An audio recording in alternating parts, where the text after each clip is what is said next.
नमस्कार, अग्निपथ देख रहे हैं आप और मैं हूं आपके साथ राखी। देश में आतंकवाद के खिलाफ लड़ाई को नई दिशा देते हुए गृह मंत्रालय ने भारत की पहली राष्ट्रीय आतंकवाद विरोधी नीति जारी की है। प्रहार नाम से जारी इस 8 पेज की नीति में आतंकी हमलों को रोकने, खुफिया तंत्र को मजबूत करने और खतरे के मुताबिक तेज और संतुलित जवाब देने की रणनीति तय की गई है। नीति के प्रस्तावना भाग में कहा गया है कि कुछ पड़ोसी देशों ने आतंकवाद को सरकारी नीति के औजार की तरह इस्तेमाल किया। हालांकि भारत आतंकवाद को किसी धर्म, जाति, देश या सभ्यता से जोड़कर नहीं देखता। प्रहार में स्पष्ट किया गया है कि आतंकी संगठन इंटरनेट का इस्तेमाल संपर्क, भर्ती और जिहाद के महिमा मंडन के लिए कर रहे हैं। एन्क्रिप्शन, डार्क वेब और क्रिप्टो वॉलेट जैसी नई तकनीकों को बड़ी चुनौती बताया गया है। नीति में कहा गया है कि आतंकवाद को किसी भी धार्मिक, वैचारिक या जातीय आधार पर सही नहीं ठहराया जा सकता। सरकार ने अपनी जीरो टॉलरेंस नीति दोहराते हुए कहा है कि आतंकवाद के हर स्वरूप की कड़ी निंदा की जाएगी और उसके खिलाफ कठोर कार्रवाई की जाएगी। राष्ट्रीय आतंकवाद विरोधी नीति का मूल उद्देश्य भारतीय नागरिकों और राष्ट्रीय हितों की सुरक्षा सुनिश्चित करना है। सरकार का मानना है कि प्रहार भारत की सुरक्षा रणनीति को एकीकृत, सक्रिय और भविष्य उन्मुख ढांचा प्रदान करेगा। लंबे समय से सीमा पार प्रायोजित आतंकवाद से जूझ रहे देश के लिए ये नीति एक महत्वपूर्ण कदम मानी जा रही है। सरकार का दावा है कि प्रहार नीति से देश की आतंकवाद विरोधी रणनीति एक राष्ट्रीय फ्रेमवर्क में बदलेगी और भारत की आंतरिक सुरक्षा व्यवस्था पहले से ज्यादा तेज, सटीक और समन्वित होगी। अब प्रहार के आने के बाद ये किस तरीके से काम करेगा, इनमें किन चीजों को शामिल किया गया है, किस तरीके से जो ये कहा जा रहा है कि 8 पेज की पूरी एक नीति है, उसको कैसे आप इम्प्लीमेंट कराएंगे, इसकी प्रॉपर मॉनिटरिंग कैसे होगी और क्या वाकई जिस मकसद से, जिस सोच से इसे लाने का प्रयास किया गया है उसमें सफल होंगे। सीधे चर्चा पर चलेंगे। मेहमान जुड़े हैं, सबसे पहले आपका परिचय करा दें। लेकिन आपको लगातार एक बात बतानी होगी यहाँ पर और बहुत महत्वपूर्ण है कि आतंकी फंडिंग पर जो सख्ती है और हवाला और डिजिटल माध्यमों से होने वाली फंडिंग की रियल टाइम ट्रैकिंग की बात की गई है। इंटेलिजेंस शेयरिंग का नया ढांचा, केंद्र राज्य एजेंसियों के बीच त्वरित सूचना का आदान प्रदान भी होगा। टेक्नोलॉजी आधारित निगरानी होगी, जैसे एआई, डेटा एनालिसिस और ड्रोन सर्विलांस का व्यापक इस्तेमाल किया जाएगा। सीमा पार आतंकवाद पर फोकस होगा, घुसपैठ और स्लीपर सेल नेटवर्क पर भी लक्षित कार्रवाई की जाएगी। चलिए, और इसी पर आज हम चर्चा को आगे बढ़ाएंगे। तमाम मेहमान हमारे साथ जुड़े हैं। सबसे पहले आपका परिचय करा दें। भारतीय जनता पार्टी का पक्ष रखेंगे अब से कुछ देर में खेमचंद शर्मा, स्वागत है उनका। कांग्रेस का पक्ष रखेंगे डॉक्टर पवन डुंगरे, पवन जी का भी स्वागत है। और रक्षा विशेषज्ञ हैं पीसी थपलियाल। पीसी थपलियाल जी, आपका भी बहुत स्वागत है। चर्चा की शुरुआत सबसे पहले पीसी थपलियाल जी आपसे ही करूंगी, क्योंकि एक प्रहार की बात हो रही है और इस नीति को लेकर यदि हम आतंकवाद के खात्मे को देखें, हम ये देखें कि कैसे ये काम करेगा, तो कुल मिलाकर ये देखा जाए तो देश की सुरक्षा से जोड़कर बिल्कुल देखा जा सकता है। कैसे आप इस नीति को देखते हैं? इस 8 पेज की नीति में जिस तरीके से पॉइंट्स को रखा गया है, क्या ये उतनी सफल होगी? देखो, नीति नियम बनाना सरकार का काम है और जो आतंकवादी घटनाएं अभी तक देश में होती रही हैं, वो बहुत, जब से हमने देखा कि लगभग इसको 50 साल 55 साल हो गए हैं लगातार, जब से पाकिस्तान ने एक निर्णय लिया था। वहां पे एक जनरल राष्ट्रपति बने थे जियाउल हक, और उन्होंने 71 की लड़ाई के बाद ये पाया कि भारत से जीतना बहुत कठिन है, तो उन्होंने इसको अपनाया कि एक ऐसा आतंकवादी अटैक के माध्यम से देश को अस्थिर कर दिया जाए। और हम समय समय पर इन समस्याओं से जूझते रहे हैं और विशेष तौर से पंजाब और कश्मीर जो फ्रंटल स्टेट है हमारे, वो इसको भुगतते रहे हैं। वहां पे समस्याएं बार बार हमारे सामने आती रही हैं। लेकिन इस समय जिस तरह से सरकार ने जो ये संज्ञान लिया है, इसमें मेरे को ये लगता है कि उन्होंने राष्ट्रीय के साथ साथ इसको क्षेत्रीय भी बोला है, यानी क्षेत्रीय आधार पे भी आतंकवादी घटनाएं हो रही हैं। और जिसमें मैंने देखा कि अगर जैसे अभी एआई समिट जब दिल्ली में हुई और उसमें एक पर्टिकुलर विपक्षी पार्टी ने जब राष्ट्रव्यापी विरोध जताया, जब गलगोटिया यूनिवर्सिटी का वो पकड़ा गया, तो उसमें लगभग 7 यूथ लीडर इन्होंने अरेस्ट किए हैं। तो ये अगर ये माना जाए कि ऐसी चीजों में ये आतंकवादी स्वरूप दे दिया जाए, तो देश में जिस तरह से धीरे धीरे एक शिकंजा कसा जा रहा है जनता के ऊपर, वो निश्चित रूप से ये नियति लगती है हमें कि लोकतंत्र का जरा किस तरह से इसको लगाम लगाई जाए, क्योंकि इनको लगता है कि देश काफी अराजक हो गया है। और अराजकता के कारण आप देख भी रहे हैं कि किस तरह से पाकिस्तान की तर्ज में यहाँ पे हिंदू संगठन भी काम करने लग गए हैं। बजरंग दल बोलो, विश्व हिंदू परिषद बोलो, हमारे उत्तराखंड में भी एक बड़ी घटनाएं हुई जहां वो वोट बदलने के लिए कर रहे हैं।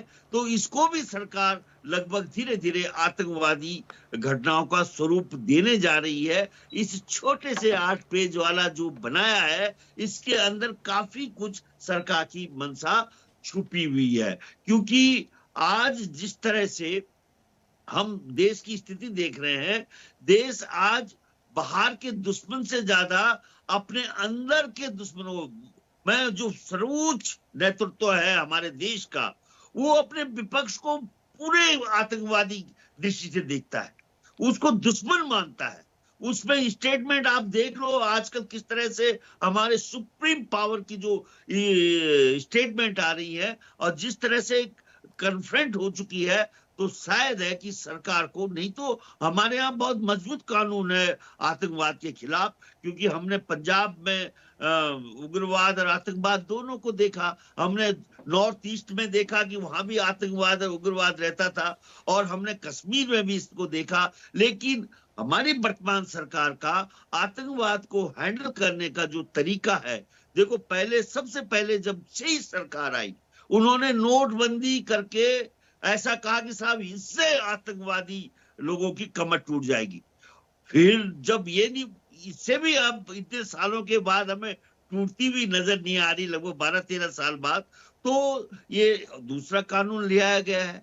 लेकिन एक चीज आपने देखी होगी कि जब ये वर्तमान मोदी सरकार आई है, इन्होंने सबसे पहले क्या किया कि भारत के तमाम एनजीओ को जो बाहर से फंडिंग होती थी, फॉरेन फंडिंग को रोका।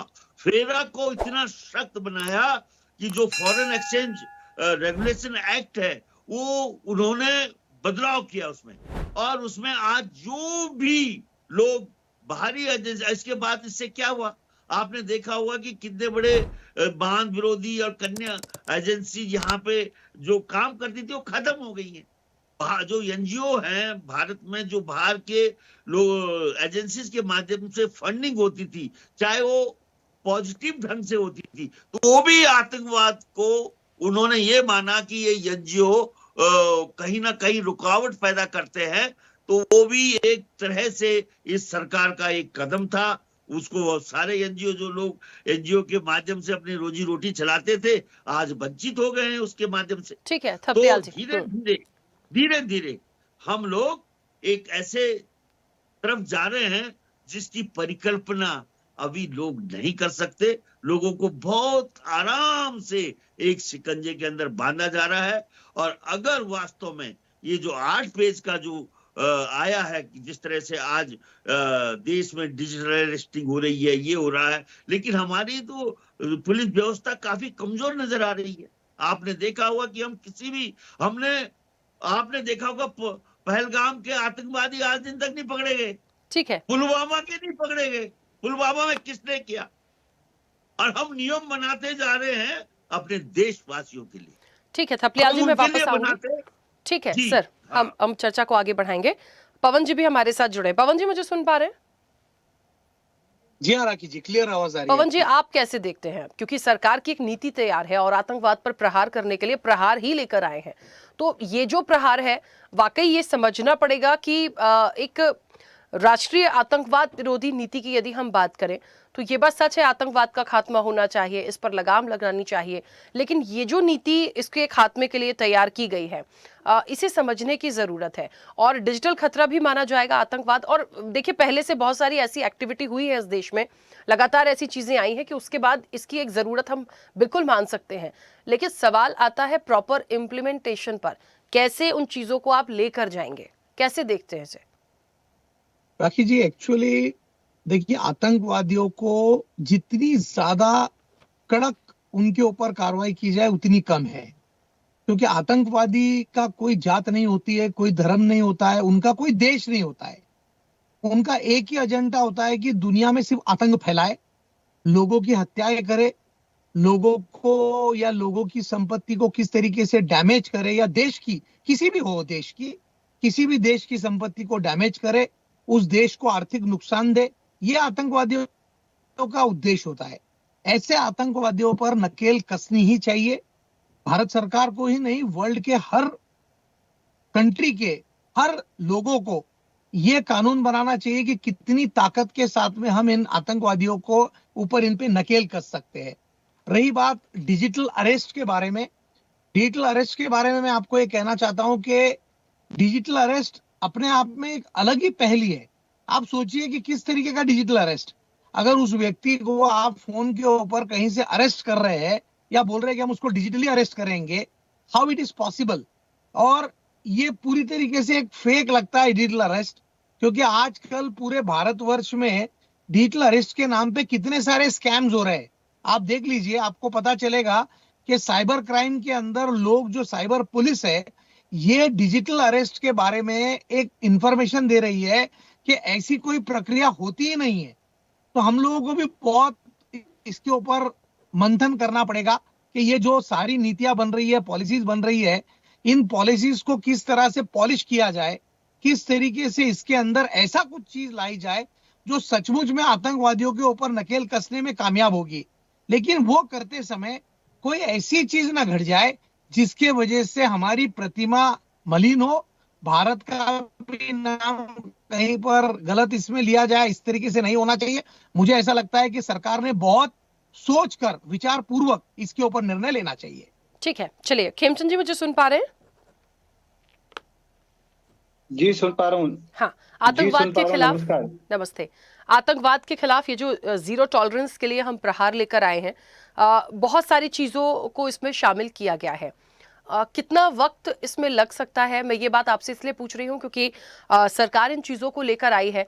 8 पेज की पूरी एक तैयारी की गई है, हर पॉइंट्स को क्लियरिटी के साथ रखा गया है, लेकिन उन सारे पॉइंट्स पर हम उसको इम्प्लीमेंट करा लें और जल्द से जल्द उन चीजों पर काम शुरू हो जाए और फिर उसके रिजल्ट मिलेंगे, तो कितना वक्त लगेगा और कैसे ये चीजें आई हैं, और लगता है आपको कि बहुत हद तक हम इसमें सफल होंगे? नमस्कार।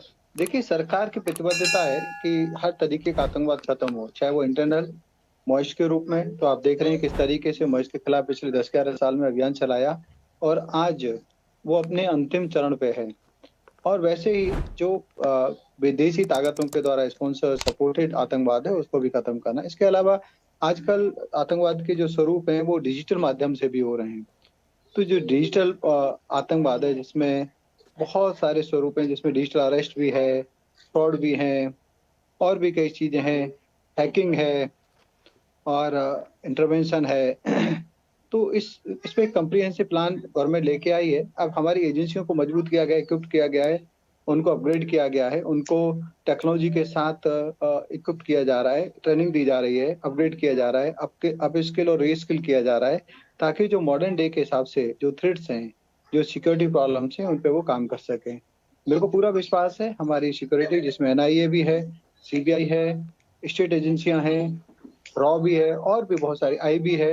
ये सारी एजेंसियां मिलके जो हमारी सरकार करना चाहती है हमारे देश की सुरक्षा के लिए, 140 करोड़ भारतीयों के लिए, वो जरूर इम्प्लीमेंट होगा, जल्दी इम्प्लीमेंट होगा, उसमें कोई दो राय नहीं। ठीक है। PC थपलियाल जी, आपने बहुत सारी बात क्योंकि रखी थी और क्योंकि आप रक्षा विशेषज्ञ हैं, रक्षा के नजरिए से इन चीजों में बहुत सारी चीजों को रखा गया है। जैसे किसी भी तरह का खतरा हो, सीमा सुरक्षा बलों को आधुनिक तकनीक और उपकरणों से लैस करना। मतलब मुझे ऐसा लगता है एक प्रहार जो एक नीति लाए हैं, तो प्रहार अपने आप में दिखाता है कि एक अटैक करने की बात हो रही है, लेकिन उस अटैक को, इस खात्मे के लिए बहुत सारी चीजों को रखा गया है।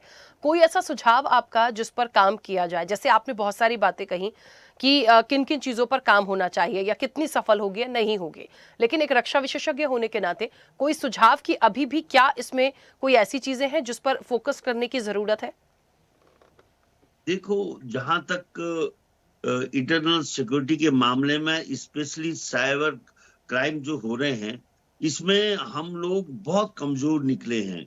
आप किसी भी शहर में जाइए, किसी भी साइबर जो पुलिस है उसको कंप्लेंट करिए, आपको कभी उसमें ऐसी सक्सेस नहीं मिलेगी कि आपके जो पैसे हाइक कर दिए गए हैं या आपके खिलाफ जो एक कुछ बदनामी का इशू है और उसमें आप जाइए उनके पास। हम इतना, देहरादून एक बहुत हमारे कैपिटल है और बहुत इंटेलेक्चुअल ग्रुप मानते हैं हम यहाँ पे, लेकिन कोई मदद नहीं मिलती। क्योंकि अगर हम कहते हैं कि हम इसमें बहुत ज्यादा आगे बढ़ पाएंगे, अभी हमें दूर दूर तक नहीं नजर आ रहा है मैडम। मैं अभी आपको एग्जाम्पल दिया कि जब हम पुलवामा और पहलगाम के आतंकवादियों को नहीं पकड़ पाए तो हम क्या भरोसा करेगा सरकार पे जनता, वहां पे सवाल है। हम बातें कितनी बड़ी कर लें, लेकिन जब हम जमीन में देखते हैं तो हमारी सीआरपीएफ, देखिए आप कैसे पुलवामा में अटैक में मारे गए हमारे फौजी, किस तरह से हमें कोई इंफॉर्मेशन नहीं थी, किस तरह ये जो चीजें हो रही हैं। और दूसरी ओर आप ये देखिए कि पाकिस्तान हमारी एजेंसीज को, जिस तरह हमने इस 8 पेज में बोल दिया आईएसआईएस पाकिस्तान का और अलकायदा, इसमें हम बहुत ध्यान एजेंसीज हैं, वो हमारा नाम लेते हैं कि राव इसमें एजेंसी है, और हमारी जो सिक्योरिटी एजेंसी उनको नाम करते हैं। और हम लोग एक दूसरे देश में ऑफ कोर्स एक दूसरे देश को अनस्टेबलाइज करने के लिए अपनी एजेंसीज को यूज भी करते हैं, जिसमें हमें जो नेशनल सिक्योरिटी एडवाइजर है हमारे, उन्होंने बहुत बड़ा पीरियड पाकिस्तान में बिताया, उसको हम जानते हैं। हम जानते हैं कि किस तरह से उन्होंने, जब ऑपरेशन ब्लू स्टार हुआ था, क्या रोल अजीत डोभाल जी ने वहां पे किया था, उसको मैं जानता हूं क्योंकि मैं उस समय इन्वॉल्व था वहां पे।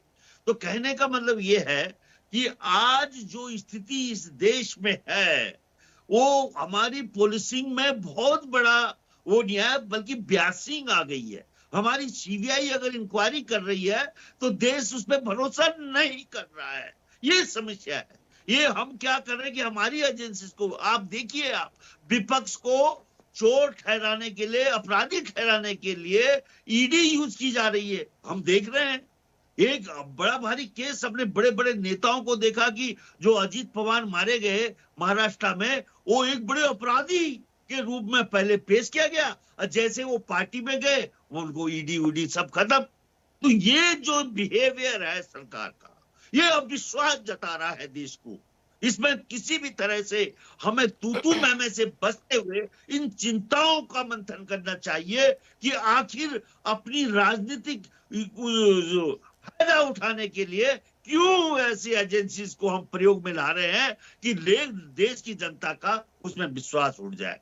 अब मैंने हालिया ही बयान दिया था कि अभी एआई की जो समिट हुई और उसमें अगर जिस तरह से एक चाइनीज रोबोट को वहां पेश कर दिया गया और उसमें अगर यूथ कांग्रेस उसमें आंदोलन कर रही है तो उनको अपराधी बनाया जा रहा है, और ये कानून पहले लाते तो उनको आतंकवादी भी घोषित कर सकते हैं। ये जो चीज है ये साधारण चीज नहीं है। यहाँ पे इस समय इंटरनल पॉलिटिक्स ऐसी हो चुकी है, हमें कोई कांग्रेस से प्रेम नहीं है ना भाजपा से प्रेम है, लेकिन हमें चिंता ये है कि कहीं राजनीतिक दल में आपस में युद्ध न हो जाए, युद्ध वाली स्थिति हो रही है। ठीक है थपलियाल जी, न हो जाए, जो भी शंकाएं हैं, ठीक है, देश मेरा कमजोर हो रहा है, ये मैं देख रहा हूँ इस बात। ठीक है, जो भी शंकाएं हैं या जो भी आपको ऐसा लगता है कि कुछ चीजों की कमी है और उन पर काम होना चाहिए, मुझे लगता है बेहतर बात खेमचंद जी जवाब आप दे पाएंगे। बहुत सारी जब सवाल आ जाते हैं या शंकाएं आ जाती हैं, उस पर कैसे काम करेंगे? देखिए, अभी आप हमारे मित्र कह रहे थे कि भाई कांग्रेस के कार्यकर्ता वहां पे प्रदर्शन कर रहे थे तो उनको दोषी करार कर दिया गया। अभी देखिए, आपको कोर्ट के जज ने भी कहा है कि प्रोटेस्ट का मतलब अनार्की नहीं है, और जिस तरीके से जहाँ पे देश की आन शान का और हमारी कैपेबिलिटीज का और हमारे हजारों ऐसे नागरिकों का जो इंडिविजुअल कैपेसिटी में जो अपनी कंपनी स्टार्टअप के रूप में या फुल फ्लेज बड़ी कंपनी के रूप में या यूनिवर्सिटी के रूप में अपनी कैपेबिलिटी का वहाँ प्रदर्शन कर रहे थे, तो वहाँ इस तरीके का प्रदर्शन किया गया। उनको कंडम करने की बजाय, गलत कहने की बजाय उनको बचाने का प्रयास किया जा रहा है, जो अति निंदनीय है। मैं ये कहना चाहता हूँ कि जो गवर्नमेंट कर रही है वो अपने पर्सनल बेनिफिट के लिए नहीं, देशवासियों के लिए कर रही है, देश को सुरक्षित करने के लिए कर रही है। आने वाले समय में देश को ऐसा रोड मैप मिले फ्रेमवर्क मिले जो देश को हर तरीके से सुरक्षित कर सके, सेफगार्ड कर सके, देशवासियों के जो इंटरेस्ट हैं, जो उनके जो फंडामेंटल राइट्स हैं उनको सिक्योर कर सके, उस ओर काम किया जा रहा है। और क्वेश्चन उठाने वाले क्वेश्चन उठाते रहेंगे। इस सरकार का एक ही उद्देश्य है कि हमारे देश को बेस्ट बनाना है, थर्ड लार्जेस्ट इकोनॉमी बना लिया है, हमें नंबर 1 बनना है, हमें फिर से विश्व गुरु बनना है। और जब हम की बात करते हैं तो हम 140 करोड़ भारतीयों की बात करते हैं, उनके उत्थान की बात करते हैं, देश को डेवलप करने की बात करते हैं, देश को बेटर करने की बात करते हैं। तो उसके लिए जो करना है वो जरूर करेंगे। और इसीलिए आज ये सरकार, आप पहले देखेंगे, अभी एआई की बात करते हैं तो एआई में आज हमारा देश बराबरी की कोशिश कर रहा है। पहले 2 बड़े जो रेवोल्यूशन है हम लोगों ने मिस कर दिए, क्योंकि यूपीए 1 यूपीए 2 उस पर सोई हुई थी। आप देखिए, अगर वो उस समय जागृत होते तो क्या हमारे पास जो सोशल मीडिया के प्लेटफॉर्म है होते ही नहीं। वो रेवोल्यूशन उस समय शुरू हुआ था, फेसबुक का, ऑरकुट का, और जितने भी जो उस समय सोशल मीडिया के प्लेटफॉर्म डेवलप हुए, ट्विटर, तो उस समय इंडिजीनियस अगर प्लेटफॉर्म शुरू होता, उसमें मदद मिलती तो सस्टेन करता। उसके बाद जितना भी ई कॉमर्स कंपनियों का जो रेवोल्यूशन आया, तो ई कॉमर्स कंपनी भारत में कोई भी इतनी बड़ी कंपनी नहीं बन पाई, क्योंकि उस समय फोकस ही नहीं था। तो सारी कंपनियां बाहर के, सारे प्लेटफॉर्म बाहर के। आज जब ये रेवोल्यूशन आ रहा है तो इंडियन गवर्नमेंट के सपोर्ट की वजह से, थिंकिंग की वजह से आज हम बराबरी पे एक ताकत के रूप में उभर रहे हैं। तो वैसे ही आने वाले चैलेंज, चाहे वो डिजिटल चैलेंज हो, साइबर चैलेंज हो, चाहे फिजिकल सिक्योरिटी थ्रेट्स हो, जिसमें आतंकवादियों के थ्रेट है, चाहे वो डिजिटल आतंकवादी हैं, चाहे वो फिजिकल आतंकवादी हैं, वो सब से अपने देशवासियों 140 करोड़ भारतीयों को सेफगार्ड करने के लिए ये नियम लाए गए हैं। और मैं ऐसा मानता हूं कि ये धरातल पे भी 100% उतरेंगे। ठीक है, चलिए, क्योंकि समय की सीमा है, पवन जी एक बहुत छोटा सा सवाल है, क्योंकि इंटरनेट वाली जो बात हो रही है ना, कि आप जब एक, क्योंकि नाम क्या है, पहली राष्ट्रीय आतंकवाद नीति, तो इंटरनेट आधारित कट्टरपंथ पर खास फोकस, तो जब हम उस लेवल पर जाएंगे तो उसमें डिजिटल से लेके बहुत सारी चीजें आती हैं। तो ये एक टास्क है, क्योंकि उसमें हम पहले जब एआई की बात कर रहे थे तब डेटा से लेके बहुत सारी सिक्योरिटी की बात थी। तो यहाँ हम प्रोवाइड बहुत चीजें कर रहे हैं, लेकिन उस लेवल पर जाकर बहुत इजी वे में चीजें हो जाएंगी, ये लगती नहीं है। राखी जी, सबसे पहले तो मैं आभार व्यक्त करना चाहता हूं पूर्व प्रधानमंत्री राजीव गांधी जी का, जिन्होंने भारत में इंटरनेट को इंट्रोड्यूस किया, कंप्यूटर को इंट्रोड्यूस किया, कंप्यूटर को इंडीड उन्होंने इंट्रोड्यूस किया, और उसके वजह से आज ये पायदान पर हम पहुंच सके। तो मैं सबसे पहले तो उनका आभार व्यक्त करता हूं कि उन्होंने इतना बड़ी रेवोल्यूशन और क्रांति भारत में लेकर आए। खेमचंद जी, मेरी बारी चल रही है। मैं आपको तो अरे कंप्यूटर उन्होंने लाया ना खेमचंद जी, जिन्होंने नींव रखी। अरे मुझे बताइए, जिन्होंने नींव रखी उनका नाम तो लेने दीजिए। क्या भारत में से पुराना जितना काम जो लोगों ने किया उनका नाम आप पूछ देना चाहते हैं? और हर चीज भारत को आजादी में नरेंद्र मोदी मिलने के बाद आई। नरेंद्र मोदी जी भारत के प्रधानमंत्री बनने के बाद ही भारत आजाद हुआ, ये भी बोल दीजिए। अब ये भी बोल दीजिए, ये नहीं तो आप ये झूठ बोल दीजिए ना। अरे हमने गलत क्या कहा? अरे अगर कंप्यूटर राजीव गांधी जी ने लाया है तो उनको इसका आभार व्यक्त करने दीजिए ना हमको। उसमें तकलीफ क्या है आपको? अरे भाई, हरित क्रांति अगर कांग्रेस के नेताओं ने लाई है, हरित क्रांति कांग्रेस के नेताओं ने लाई है, बैंकिंग फैसिलिटी कांग्रेस के नेताओं ने लाई है, देश के अंदर आजादी कांग्रेस के नेताओं ने लाई है। तो ऐसा मत कीजिए, थोड़ा सा तो लोगों ने अपने जीवन की आहुति दी। अरे राजीव गांधी जी को आतंकवादियों ने उड़ा दिया, उनका नाम लेने दीजिए। खेमचंद जी और पवन जी, झगड़े का विषय नहीं था ये, वैसे झगड़े का विषय नहीं था, पर ठीक है, यही एक परेशानी है कि कभी कहीं किसी एक को क्रेडिट देने की बात आती है तो पता नहीं पक्ष विपक्ष में ऐसा क्यों हो जाता है। खैर, जो भी एड पेज की नीति है, आने दीजिए, सारी चीजें सामने आई हैं, कितना काम होगा, कैसे चीजें सही होंगी, फिर थोड़े दिन में कुछ चीजें आएंगी, हम बैठेंगे चर्चा में। फिलहाल समय हो गया, आप सभी का बहुत शुक्रिया इस चर्चा में जुड़ने के लिए। तो एक बात तो सही है कि पहली राष्ट्रीय आतंकवाद विरोधी नीति प्रहार की बात हो रही है, कुछ अच्छा होता है, स्वागत करिए उसका, करना भी चाहिए। इंप्लीमेंटेशन कैसा होगा, कितना आप आतंकवाद को खत्म कर पाएंगे, और जहां तक डिजिटल या इंटरनेट तक कट्टरपंथ से इसको हटाने की बात है, उस पर कितनी चीजों में आगे बढ़ेंगे, ये आने वाले समय में देखने वाली बात होगी। चर्चा में इतना ही, बने रहिए स्वदेश न्यूज के साथ। सबसे पहले देश। ऐसे ही वीडियोस के लिए लाइक करें, शेयर करें, फॉलो करें, YouTube पर जाकर सब्सक्राइब कर बेल आइकन दबाना ना भूलें, और ताजा अपडेट्स के लिए SwadeshLive.com पर जरूर जाएं।